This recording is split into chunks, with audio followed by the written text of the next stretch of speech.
All right, the Be the Bank Show. This is episode number 2, June 17th, 2020. We're going to start with an overview of the industry, just like last week. We're going to talk about the tech that we use in this business. Then we're going to go over an asset opportunity. We've got some loans coming to the market soon. Then a case study, a couple case studies. I think I updated those. I hope so. And then some giveaways. Of course, we've got a lot to cover here. So let's jump right into it. I think you guys can hear the intro music. Let me turn that down because I actually am not monitoring it on my end, so I can't hear what you're hearing, but I'm doing a real nice slow fade out. All right, overview of the industry. Let's get started. So this is where I tell you a little bit about what's going on. I tell you a little bit, if you're not in this secondary mortgage market, a little bit more about what it is. We can take questions here. If you guys are on YouTube, you can type a question into the chat box and I'll be happy to answer it live, which will definitely, as things get rolling here, add a little bit of a new element to the show with some live commentary. I wanted to start though with thanking 4 individuals who, between the last 7 days when I uploaded, well, we went live with our first episode to today, we had 4 new buyers sign up on FIXnotes.com to review this next inventory of assets for sale. So we've got Mike, Nick, Frank, and Jose. Thank you so much, all 4 of you, for joining the crew, signing the non-disclosure agreement. I think I cut that off on my printout here, but I believe all 4 of them signed the non-disclosure, so you will be receiving the next portfolio, which I'm going to show you very soon. And in the last 30 days, I want to thank, because we didn't do this last week, I want to also thank Wesley, Cray, Kyle, Hassan, Tim, John, Carl, Mike, James, Zachary, Dale, Malcolm, Giancarlo, and Jane. Thank you all for joining us. And I did look through those non-disclosure agreements, and I think only 4 of those 20 people have not signed your NDA yet. So as soon as you sign up on FIXnotes.com/buy, you'll be able to get an email in your inbox with the non-disclosure agreement. And that will give you, that's wrong. Hold on. That'll give you everything you need to get the next portfolio. All right, so as you guys know, a lot of stuff on the show. Industry overview, tech overview, vendor reviews. We're going to do one of those today. Asset opportunities, case studies, giveaways. We've got it all on the Be the Bank Show. Tune in every Wednesday. We go live around 1:30. So far, that's been our general start time. But we're going to start off with, of course, the industry overview. And we started out with thanking some of you guys for joining us here. But I want to cover the market pricing because that's probably the most important thing as far as a market overview is concerned. It's what are you going to be paying for these non-performing and performing assets on the open market. So we've got a grid here. You're looking at, right, where is it? Right there. Performing and non-performing loans. So you'll see on the left side, and hold on, I'm just making sure my live chat's ready for you guys. You'll see on the left side performing loans. So these are cash flowing notes. And typically in this industry, the cash flowing paper that we're talking about is reperforming paper. So performing loans and reperforming loans are slightly different. A reperforming loan is a loan that was once in default, and an investor, typically a secondary market participant, has put together a plan to get that borrower back on track. It's most likely a modification agreement or a forbearance agreement of some kind that gets the borrower paying again. So that's what we're talking about on the performing loan side, reperforming loans. If a loan has never went into default, it's been paying as agreed, it's performing for the entire course of the loan, you're going to see slightly higher prices. And this matrix that you're seeing right there, doesn't necessarily contemplate performing loans. This is looking at reperforming loans on the secondary market. So in first position, the yields you're going to see are between 7.5 and 12.6%. And as you'll see on the left side, these performing loans are valued based on yield. That's at the very bottom. Pointing doesn't really work, but it's somewhere over there. Yield. 7.5% to 12.6% is the cash-on-cash return that you can expect when you purchase a performing first position loan. That's what senior means. Junior loans, they typically have stronger yields because you're being compensated as an investor for the risk. And inherently, there's more risk when you're in junior position, second position, than when you're in senior position. So the yields in junior are more 12.4% to 21.7%, roughly speaking. So you're talking about a almost 22% yield when you buy a reperforming junior lien. And one thing that this chart doesn't really contemplate is loans that have a much stronger yield but are capped, the pricing is capped by the principal balance that's owed. And what I mean by that is a loan that is paying, say, $200 a month. I'm going to do some quick math here. $200 a month net of servicing fees. We'll call it $20 a month in servicing fees. You pay a secondary market participant like a loan servicer to fulfill that responsibility for you. It costs about $20 a month. Wait, we got to see the cardinal. Hold on, guys. I hope I can get there. Oh, it's beautiful. And last week we had a little bit of an issue with lighting. So I put a couple of lights up so you can hopefully get a better picture of this cardinal chowing down out there on some sunflower seeds and millet. But hey, enough of that. Let's get back to the presentation. So the yields in junior liens can sometimes be greater in senior or junior liens. We're about to do some math. $200 a month minus $20 of servicing fees per month. That's about net of $180 per month. I'm contemplating a $200 monthly payment plan and how that translates to a purchase price based on yield. So if you're netting $180 a month, you annualize that, $2,160 a month. $2,160 is your annual return from a loan that pays $200 a month. Now, what we're going to do to back into a price here is divide that by 0.2, 20%. So a 20% yield on a $200 per month loan values that loan about $10,800. Now, here's where I was trying to explain sometimes yields can be higher, because if the balance of that loan was only $7,000, let's say, they're paying $200 a month, they owe $7,000, they're going to be paid off in probably 10 years or so. I might be totally off on that math, but we're on the fly here. That $200 monthly payment cannot generate a sale price of $10,800 because that loan is actually only owed $7,000. So in a situation like that, we're earning $2,160 per year divided by $7,000. That's a 30% yield. So the point I'm trying to illustrate here is that sometimes you'll see much stronger yields in both senior and junior liens that are reperforming when the balance is the weakest link, for lack of a better word. The payment is very strong, but in order to generate a yield that's more within this range, you'd be paying more than the balance. So of course, in that type of situation, you're going to have a stronger yield because you're never say never, but it's highly unlikely that you will ever pay more than the unpaid principal balance in the secondary market. And that sometimes changes based on arrears and non-performing loans, but unlikely. So let's talk about the non-performing side. Let's shift over to the left. Or I'm all mixed up here. Shift to the right, which is this way. Non-performing loans are priced based on unpaid principal balance and fair market value. And that's why you'll see that gray bar at the bottom. We value performing loans based on yield, non-performing loans based on fair market value or unpaid principal balance. So fair market value in senior liens, that's the metric that senior lien, first position lien investors look at. What percentage of the value of the home are you able to acquire the debt for? Same thing with the performing loans, though. You're never going to pay more than the unpaid principal balance. So it's important here to price a discount based on the underlying collateral. And the reason we do that is because senior liens, more often than not, are resolved through the property, whereas junior liens, second position liens, are more often than not resolved through the borrower.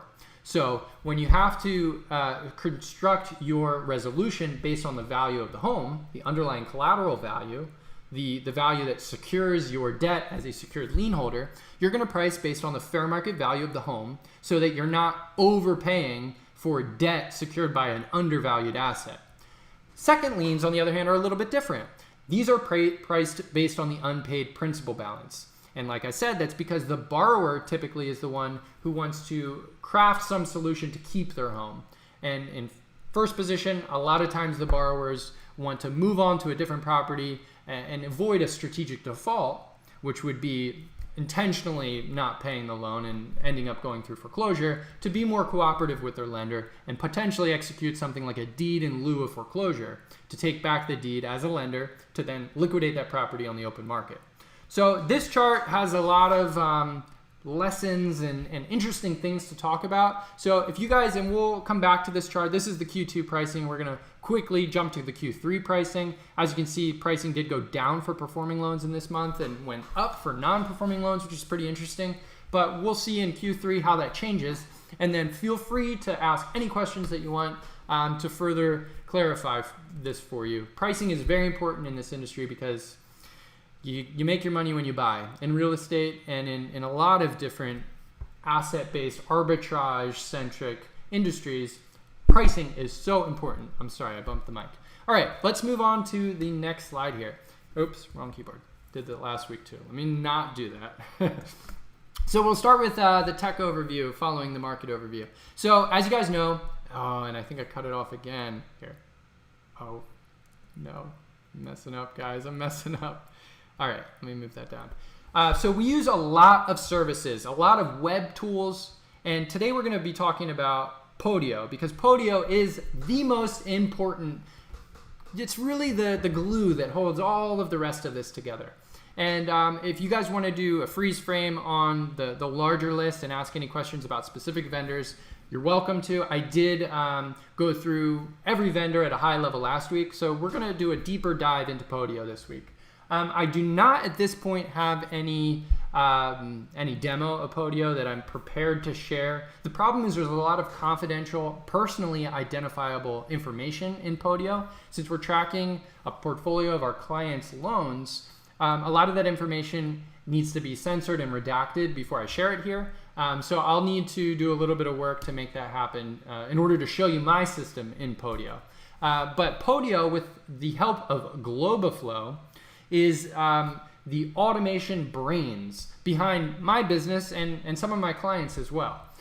What Podio does is creates a database of your vendors and your contacts and your inventory, your assets, the deals that you're doing, the contact history of those deals, the payment history and the expense history that can be tracked back to every single asset so that you're able to itemize your activity on every single loan at a granular level. So Podio is very cool to keep track of all of that, but more importantly, to create the automations to make your life a lot easier. So we use Podio for things like pulling bankruptcy records automatically through an API. We use Podio to review property information that's publicly available.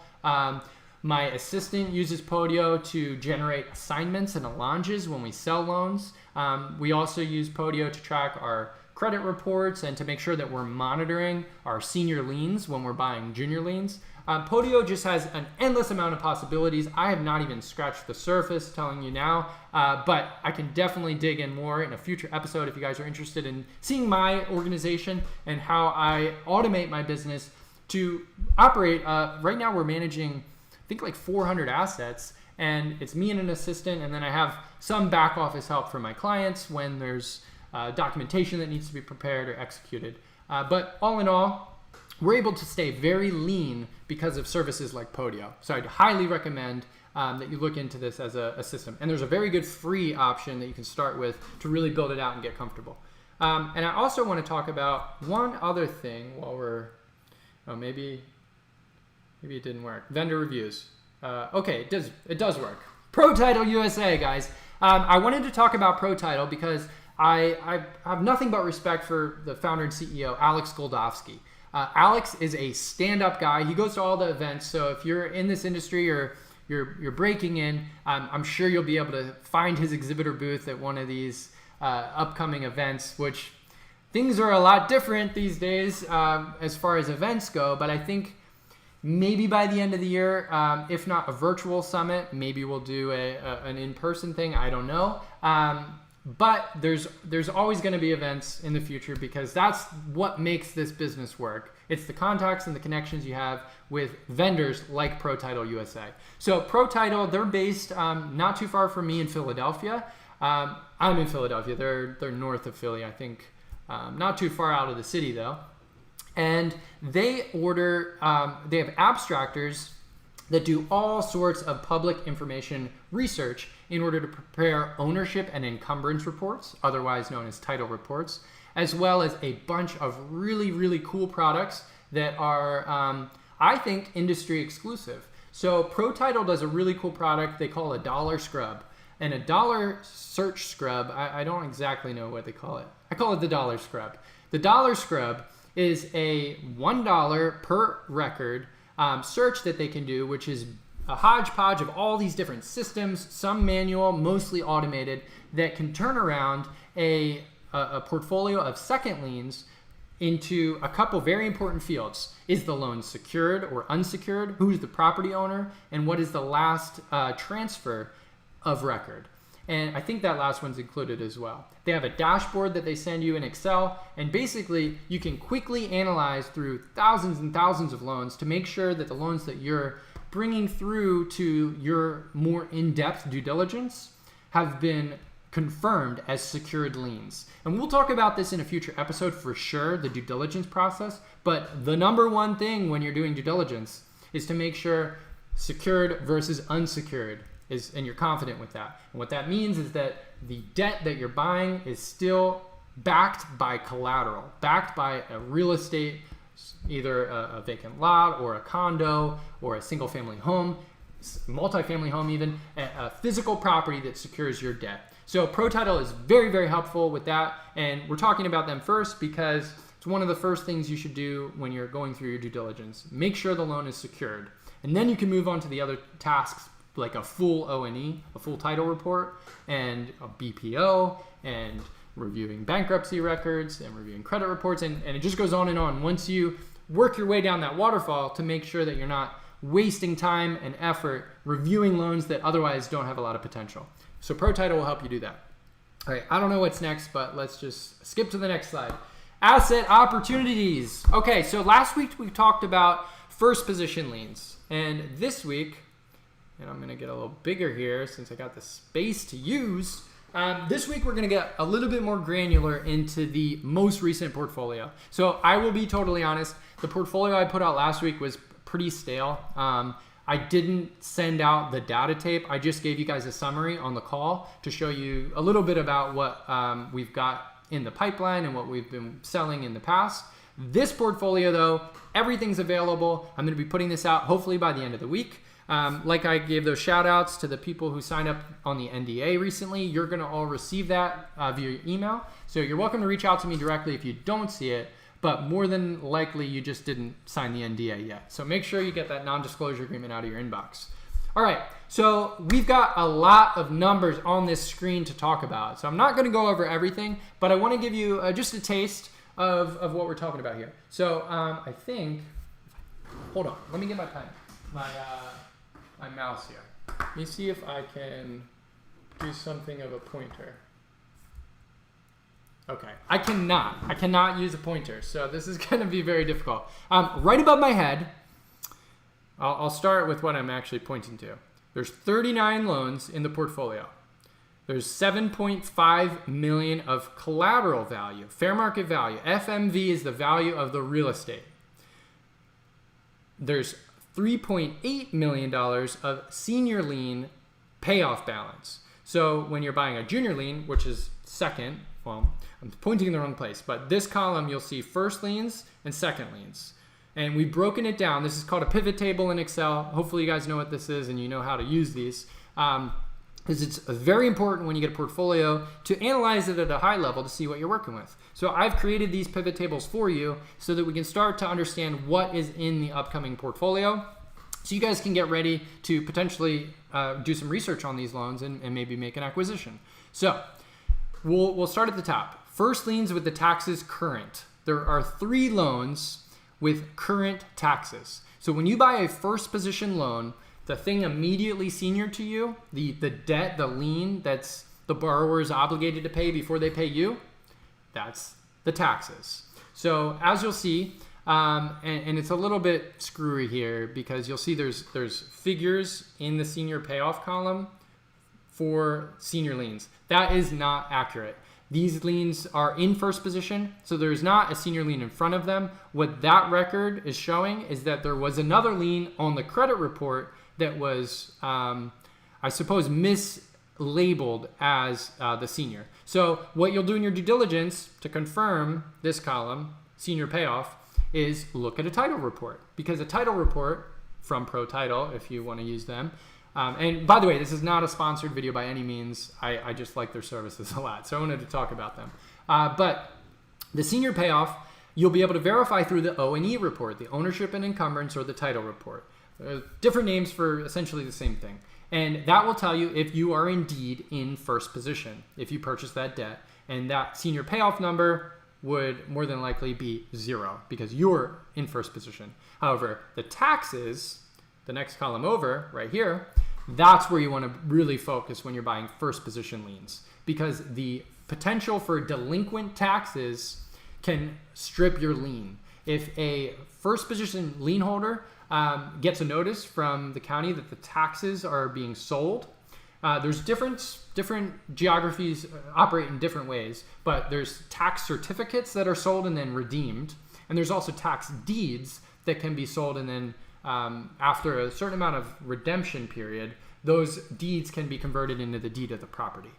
So it's very important, because if you miss a tax foreclosure, then your lien goes from secured, you have collateral protecting your investment, to unsecured, you don't have it. And there's still collectible loans in most cases, unless the borrower has filed for bankruptcy, but the collectability is minuscule, the potential for collectability, when you do not have that leverage, the collateral. But of course, and this is a quick disclaimer I make in every episode, this industry is really borrower-centric. This is about helping borrowers resolve really difficult situations to come to a financial future that's more sustainable, more affordable, and works for them in the long run. Or, and this has the same effect of helping the borrower, but it can also be selling the property with them, helping them find a realtor, listing the property, potentially putting some money into the property to make it really list well. And that's definitely another strategy you can use as well. You can either work out a deal with the borrower if they want to keep the property, or you can sell the property if they're no longer interested in it. Or in this industry, foreclosure is the last case scenario. If there's no deal to be had with a borrower, as the bank, as the lender, we're able to foreclose as a last resort. Moving down from the first liens, wait, we're over here. Moving down from first liens taxes current, the next column is taxes past due. There's $82,000 of past due taxes on those 12 loans. And then under that are taxes unknown. There's 6 loans with unknown taxes. So those need to be researched further, of course. And then after that, we have second liens. The taxes are typically current in seconds if the senior is current. So what's interesting when you're buying a junior lien, a second position lien, is that a lot of questions can be answered about the borrower's intentions by just looking at the information you have about the senior lien. There's many reasons for this. The first is just a logical one. If the borrower is paying their senior mortgage, their first position mortgage, they have intention to keep the home. So more than likely, they're going to figure out something to pay you off as well as a second lien holder to make sure that they don't lose the property. That's super important. And it makes sense. It's logical. But the other thing that's really cool is 90% plus of first position mortgages, residential mortgages, escrow, taxes, and insurance. What that means, if you have a mortgage, you know this, every month a little bit of the payment that you make goes to an escrow balance. And that escrow balance, an escrow is just basically an account that is held by a third party. So that escrow balance is used to pay your property insurance and your property taxes. And that's great because then as a homeowner, you don't really have to think about those two bills. Your mortgage company handles it for you. So as a junior lien buyer, we can benefit from that information because if the senior lien is current, more than likely the taxes are current as well, because the senior lien, like we said before, when you buy senior liens, the biggest risk is that you're going to be wiped out by the taxes. The senior lien makes sure they're monitoring those taxes, and they're kind of like the first line of defense. Your lien is protected because the senior lien is not going to let that property get foreclosed by a tax balance. Now, there's other, obviously, downsides of second position liens, because if there's not any equity, if the senior balance is more than the fair market value, you can get into a position where you do not have the leverage, even as a secured lien holder. So there's upsides and downsides, but personally, I prefer junior liens as an investment versus seniors. There's more diversification. You can acquire loans secured by much higher value property. Typically, the borrowers are more savvy and willing to work out some type of deal, and they're often in better markets. Properties that can justify having 2 liens on them, a junior and a senior, and maybe even a third lien or other liens, those are higher value properties, just basic math. You're not going to be able to borrow 2 loans on a property that's only worth $20,000 typically, because there's not any equity there. So we worked our way down here from taxes current seconds, and under that you'll see senior current, senior 90 days late, senior 120, and senior unknown. So as a junior lien buyer, that's super important to understand. What is the senior lien doing? And in this case, 8 of them are all current senior liens. That is the cream of the crop. As far as second liens are concerned, second liens behind performing first liens are the best possible situation because of what I just told you. If a borrower is paying their first position mortgage, they have an intention to stay in that property, and they're going to figure out how to pay the second as well, or you're going to help them figure that out. So if we work from left to right now, and I'm totally mixed up because this is reversed, but $7.5 million of value, $3.8 million of senior liens, $87,000 of taxes, $2.6 million. That's the subject lien balance. That's the unpaid principal balance that you'd be purchasing as a debt buyer. Now, this portfolio is open to being sold as one-off cherry pick. You can buy just a handful of loans or just one if you'd like. I wouldn't recommend it. I would recommend diversifying. But the point here is this is not an all or nothing trade. This trade can be split up in a number of different ways based on your preferences. And that might be important to you because you'll see pricing expectations, $655,000. That would be the acquisition price to purchase 39 assets with $2.6 million of debt to be repaid. So at $655,000, you're getting into that deal about 25.1% of the price to the UPB, and price to equity would be 18%.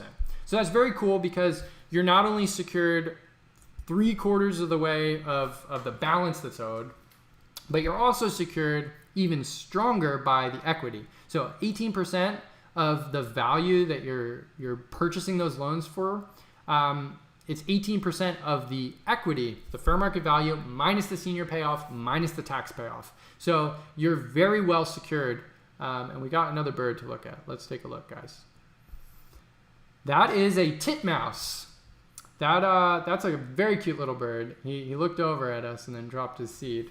All right, let's get, a little battle. We've got the cardinal asserting its dominance. And then the other feeder's got a couple of birds at it too. Good stuff, guys. Thank you for entertaining me there. On the right, this is the same portfolio, and with pivot tables, as you'll see, the sum column at the bottom, that's a row. The sum row is the same on all 3 of these pivot tables around me. The first one above us was senior liens and tax balances or tax statuses and senior statuses. The one over it's so hard to do this. So over there is discharged and active bankruptcies. So that gives you a picture into what borrowers have filed for bankruptcy, completed their bankruptcy, or do not have bankruptcies. So that's important to understand. And then right here, next to me, that's the geography. So you'll see the states broken down into first and second liens to understand a little bit of what's in the portfolio. And maybe that tickles your interest to make an offer, at least review what the addresses are, where these properties are located. And you can kind of skim down the list over here.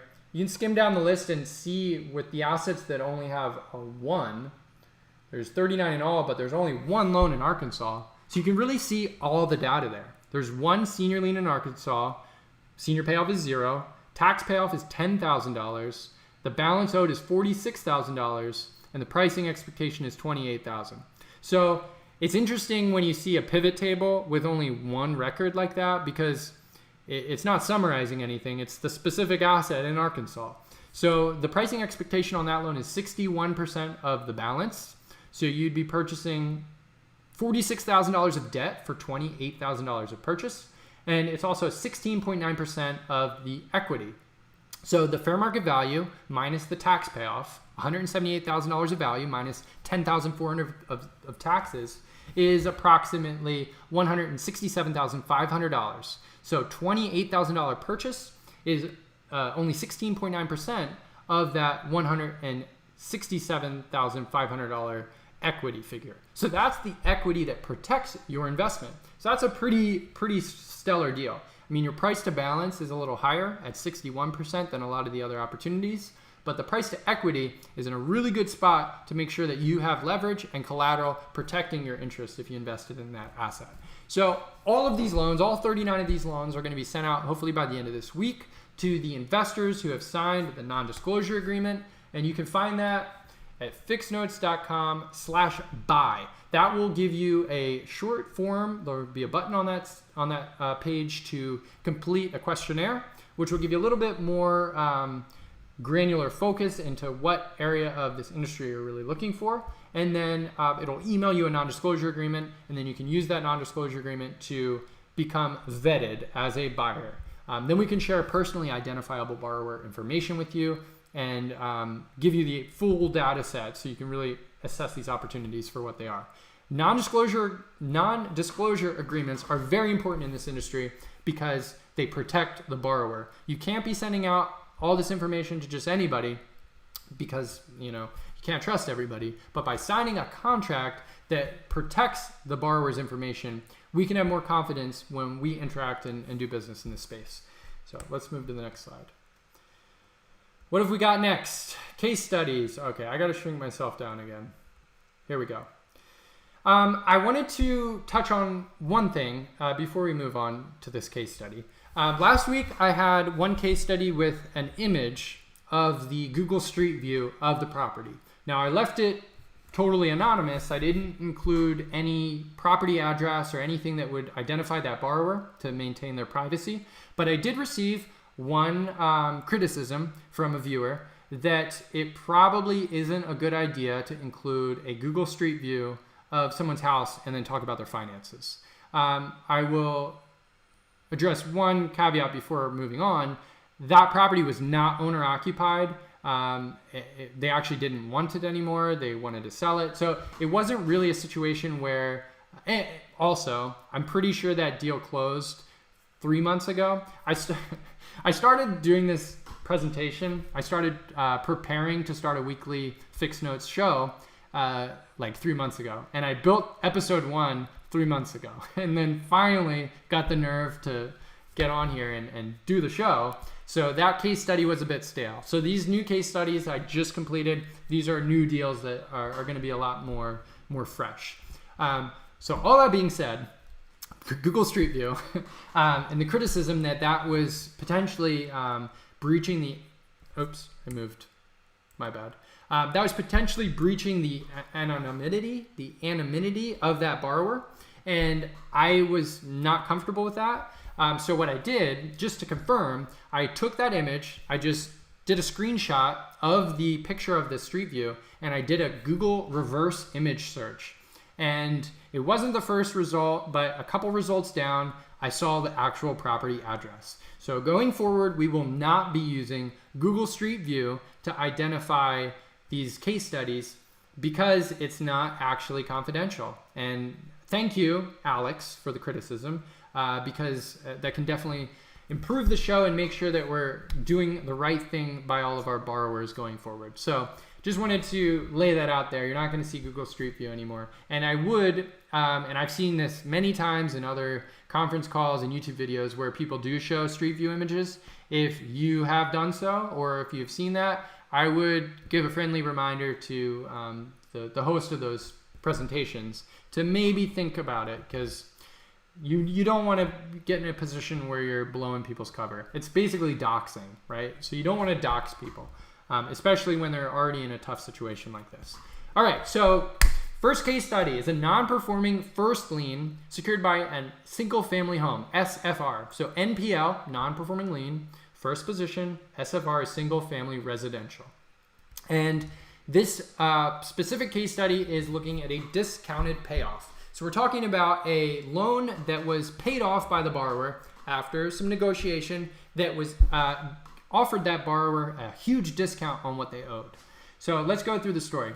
Every time we talk to a borrower, we ask 3 questions. What happened? Where are you now? And what do you want to do? So these questions are super important because they frame the rest of the resolution.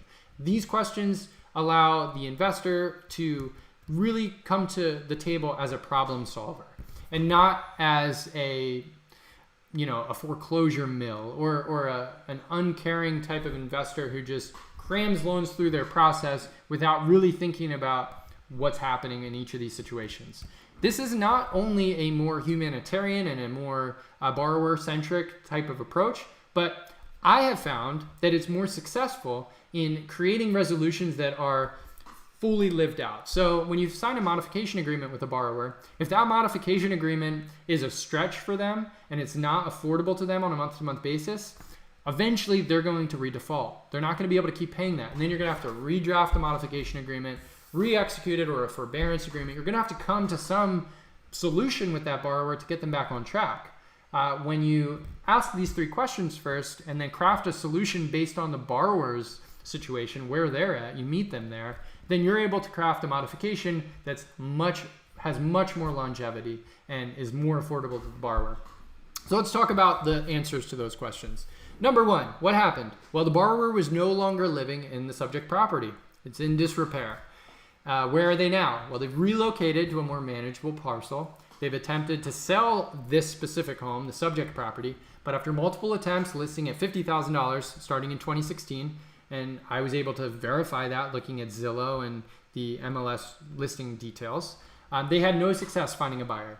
They want to attempt to fix up the property, but at this point, it does not make sense to them. The numbers do not work, and in order to be able to afford to make some investments into the property to find a buyer, they really need a discount on the debt because otherwise they're way underwater. So as you'll see on the left side right here, fair market value is about $40,000, and we're estimating that because it didn't sell for $50,000. The Zillow's estimate was a lot higher, but it's unrealistic, and it was pretty high because this is a 30+ acre with a horse barn, like a huge rural lot. So according to Zillow, it had some value, but unfortunately in rural markets, it's very difficult to move quickly. As far as listings are concerned, rural properties take a lot longer, and often the price needs to be reduced to execute a quicker sale. The taxes here were current. The $1,384 of back taxes were actually the current year. So they're current on their taxes, but they did owe the current year. And that leaves $38,616 of equity. So on a balance of $60,000 is what they owe, the UPB, they're pretty underwater. They're $22,000 underwater. That means that they have negative equity. And that's the conundrum that they were in. They couldn't justify spending any money on the property, but the property couldn't be sold because it was in such rough shape. So what we were able to do after almost a whole month of negotiations, and this discount that we offered had some justification, and that was these potential environmental concerns. So this 30+ acre lot, and you may know about this if you've ever, I don't know how you would know about this, to be honest, but we had one situation in Oregon. This property is in, I didn't even put the state here. I'm super anonymous. This was in Alabama, but the property in Oregon had an EPA issue that was documented. And this was a deal we did 2 years ago where there was an estimated $150,000 of mitigation expenses because they had a big old pile of tires and farm equipment that was leaking oil. And that had created a contamination of heavy metals in the groundwater, and it was a bad situation. So that type of situation, you really do not want to be the property owner in that case. And what's really great about notes, be the bank, we're leveling up. We're going from a landlord who collects rent checks to the bank, the lender who collects mortgage payments every month. So as a lender, as the bank collecting mortgage payments, that environmental concern is a lot more the responsibility of the borrower than of the bank. So they need to figure that out. In this case though, we took that into consideration, and even just an assessment by the EPA costs like $30,000 to just come out and to test the soil and stuff. So it really didn't make sense for us to take this property back. So we were a lot more willing to negotiate on a discounted payoff. So the original offer that my client approved was $46,200. My client is the lender who owns the debt. And that $46,200 settlement, it was not accepted because the property is worth less than that. So they came back and they said, we'll give you $25,000. We said, no, we need 30. 30 is the number. And eventually they had an attorney involved, and the attorney needed some documentation to prove that, and we signed it and everything, because you don't release a lien until the money is received. Oh no, my main shot just ran out of batteries. So we're not doing the DSLR shot to close out today. Moving on. So the non-performing loan value of this asset was about $20,000. And that's about 50% of the fair market value. A little more than that as a percentage of the equity. And that gives you an idea of what this loan would be sold for on the open market. Now, after negotiating the deal and getting this discounted settlement agreed to, we ended up getting a $30,000 payoff here. So as a note investor, purchasing this loan for around $20,000 and turning that around to a $30,000 payoff, depending on how quick you could do that, your internal rate of return would be 50% or more potentially. A 50% internal rate of return would be achieved if you made this deal happen in 1 year. And if you did it in 6 months, your internal rate of return is even higher.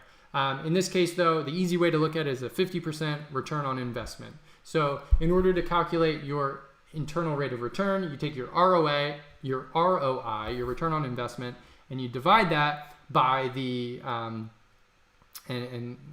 I should probably make this presentation.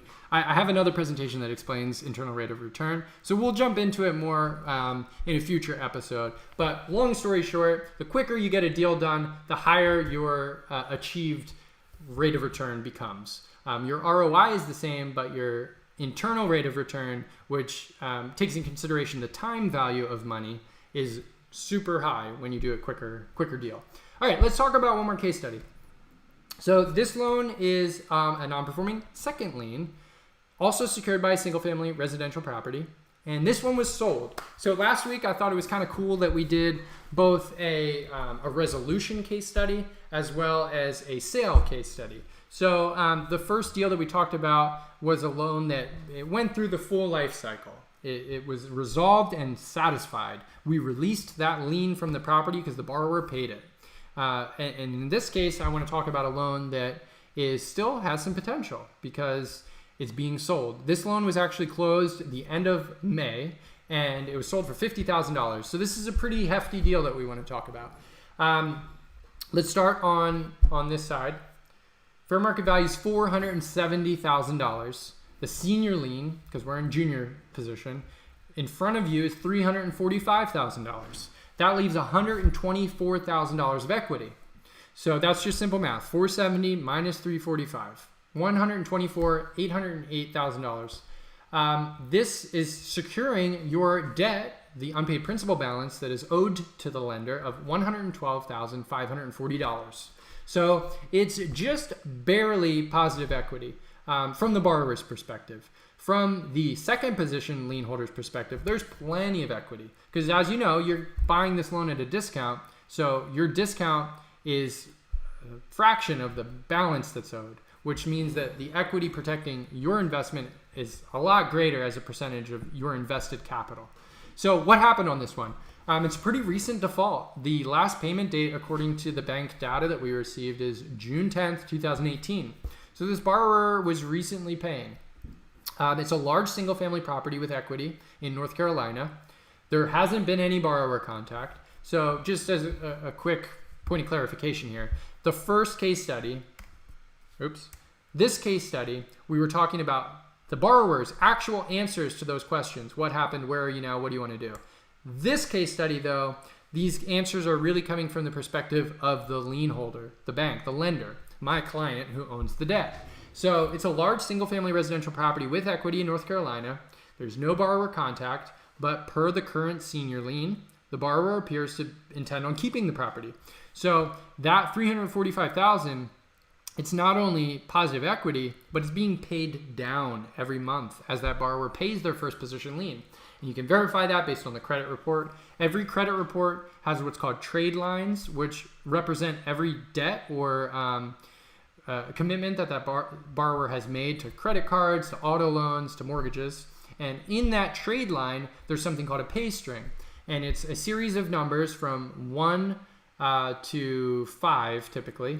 A 1 being current, paying on time every month, 2 being paying 30 days late, 3 being 60 days late, 4 being 90, 5 being 120. And then there's sometimes other figures for when it goes into foreclosure. But that being said, the pay string on this one is all ones. For the last 12 months, they paid every single payment on time. That's very important and shows that this borrower definitely intends on staying in the property and working out a deal on the junior. So what do you want to do? My client, the lender in this case who owned the debt, they hadn't done a lot of outbound effort and they hadn't made any contact. So they really operate on a velocity model where they prefer to sell the debt. If they're not able to collect with a minimal effort, then they're going to liquidate that to an investor who's much more geographically located. They're able to assess that property at a more boots on the ground level, as opposed to a company based in Philadelphia managing a property in North Carolina. So in this case, my client wanted to sell the non-performing loan. So we marketed the loan through FIXnotes for our entire downline of investors. We had 20 plus interested buyers who participated in a 2-week long negotiation and due diligence process. And then once we had awarded bids, we made those assets exclusive to those buyers so that they were able to complete their due diligence, looking at all the collateral documentation, the note and the mortgage and the assignments and the allonges, all the files that we have in our due diligence record. And at the end of the day, this specific buyer who purchased this loan also purchased 2 other loans, a package of 3 non-performing second liens. They just closed at the end of May. So like I said, this is a lot fresher deal. And I'm going to keep the case studies fresh from here on out. And they bought loans in North Carolina, Pennsylvania, and Maryland. 2 loans were priced at 45% of the balance, and 1 loan was at 33%. So 1 loan had a little less value. The other 2 were this quality. High equity, current senior lien, priced at 45 cents on the dollar. And honestly, that's low for, depending on what state it's in. That's a pretty low price for a deal like this. North Carolina, the pricing is a little bit less because it's a more strict state as far as judicial foreclosures are concerned. If you were talking about a West Coast property, you could be seeing 50, 55, 60% of the balance for a loan like this. But this gives you a little taste of some deals we've done in the last month and reiterates the market pricing that we spoke about at the top of the call. All right, let's see what else we got, guys. Giveaways. All right, I'm actually going to disappear myself here so you guys can see the full screen. So the philosophy here about this channel is that all the money that YouTube could potentially earn is going back to YouTube. This is not a money-making endeavor for us. This is not an attempt to create a profitable channel for the sole reason of having a profitable channel. This is a channel designed to help educate people, keep them up to date, and introduce a really interesting niche of the real estate industry. And as such, we want to give away all of this content for free. We actually have a course on FIXnotes.com that's totally free.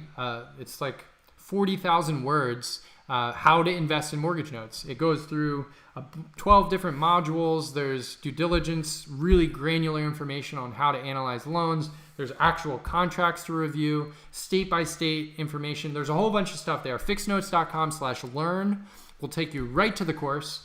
But the YouTube channel is the same philosophy. We want to give back. So anything, money that's earned on this channel through ad revenue someday will be given back through giveaways. So please like and subscribe and then comment in order to qualify yourself. And we're going to go through last week's awards in just a moment. So the codes are being given. We're going to give Amazon gift codes for a 3-part task. It's an easy task, don't worry, and it's all free.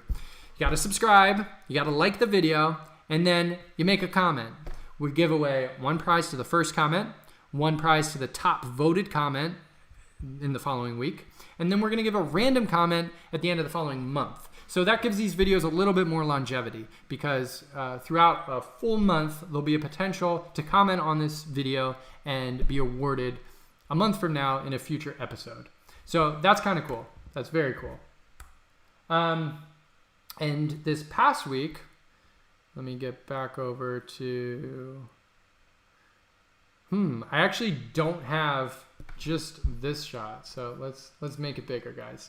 All right. So last week was our first episode ever of this show. And I had a comment very, very quickly and I responded to it. I was so excited.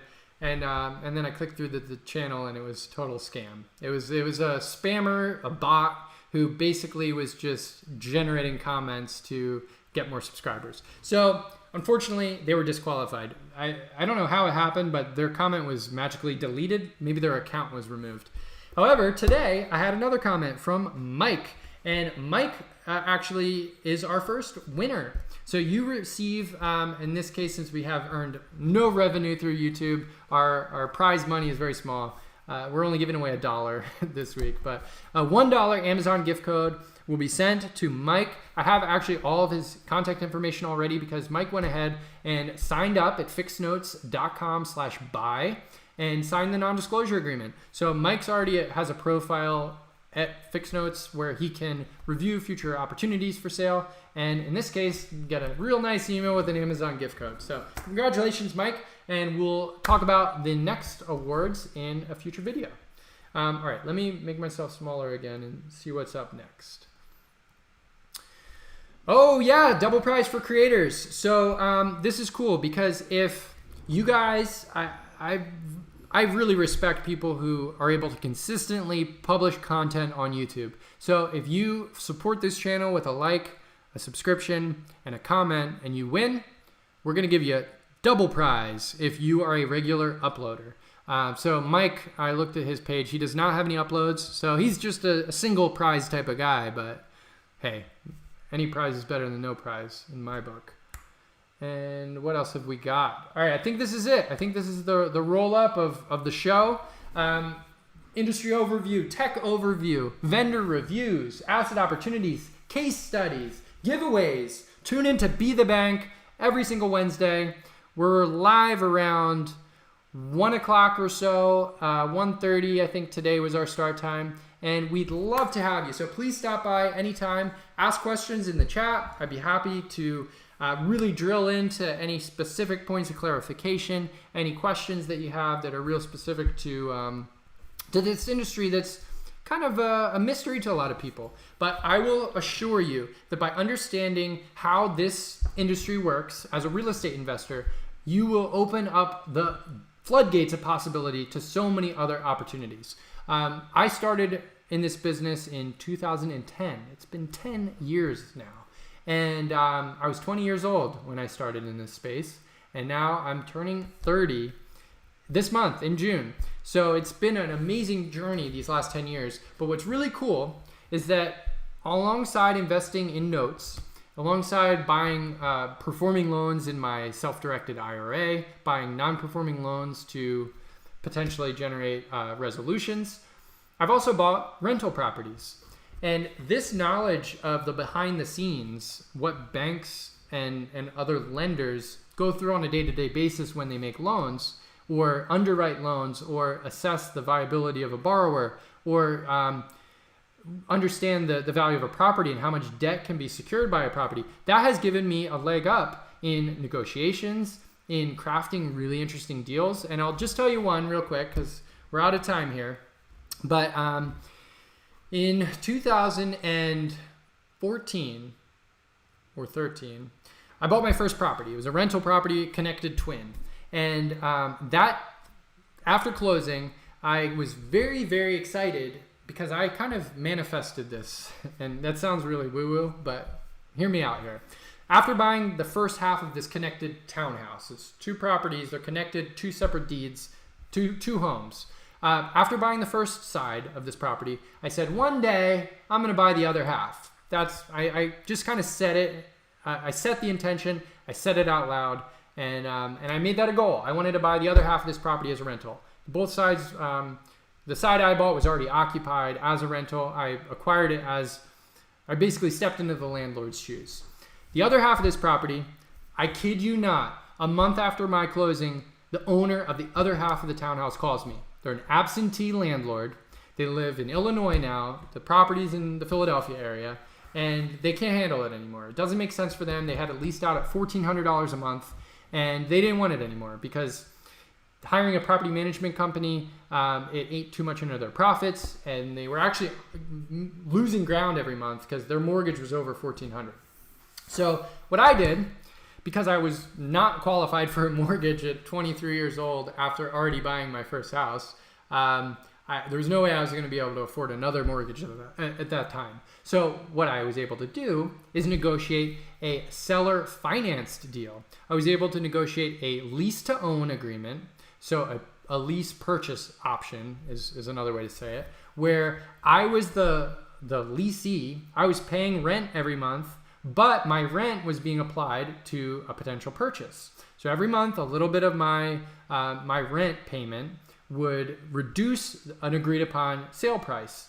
And I also made sure to negotiate a sublet agreement so that I was able to release the property to a new tenant. So this still might hold strong as the best deal of my career, but I was able to sign on the same day my lease option in the morning, giving me full control over the property, and also locking in a $1,500 per month lease agreement. And that evening, because I had pre-marketed it already on Craigslist and I had some potential tenants lined up, and I had already vetted one of them, they were good to go, and they're still living in the property today. Oh, actually, no, I did have one turnover there. Different tenant now. But this tenant was actually able to sign my lease, my sublease, the same day I signed my lease option. And they signed for $1,750. So on day one, I'm missing one bit of information here, which is that I put a $2,500 down payment. So for $2,500 down and $1,500 a month, I had locked in a property that I was leasing for $1,750. So $250 a month of income on top of my lease, plus I had the option to eventually buy that property. So I would have not been able to make that deal happen if I had not understood that you can take back financing as a property seller. You can take back a lien, and you can also use deals like option agreements, lease option agreements, in order to shift the risk from the seller. They didn't want to deal with the property anymore, so I was a little bit more, the lease was a little bit different than a typical tenant lease, because as the leasee who was planning on purchasing the property, I had way more responsibility to keep that property up than a typical landlord would expect of their tenant. And at the end of the day, we eventually turned that option into a deed, and I acquired it about 2 years later. And now that rental is a part of my portfolio. And it makes it really convenient that both halves of that property are rentals. And I'm able to build my portfolio around a pretty geographically centric area that allows me to self-manage my rental portfolio without having as much headache as someone who maybe spreads out their portfolio larger than that. So that's just a little bit of a taste of what this knowledge of debt and lending and liens and all of the things we talk about on this show, how these will benefit you, even if you don't go into the non-performing note space as a real estate investor. So that's what this show is about. It's about teaching investors to level up their real estate career by becoming the bank. That's why we call the show Be the Bank. Okay, guys, thank you so much for joining us. I think that's all we got. Yep, that's the end of the show. Let me go through around the horn one more time here. As you can see, our DSLR in the upper left. Wait, that way. It shut down on us, so we don't have that shot. The presentation is over, and there's no birds at the feeder. So, hey, this was an awesome show, guys. I really appreciate you guys hanging out with us. This is actually a lot of fun, so I'm going to keep it up. We'll have another weekly show next Wednesday around the same time, 1:30. In the meantime, though, please like, comment, and subscribe so that we can get you guys some prize money. So it's small now, tiny prizes now, but if this channel grows and you're able to share your support, then hopefully we'll build up a little bit of a war chest that we can keep you guys incentivized to coming back for more.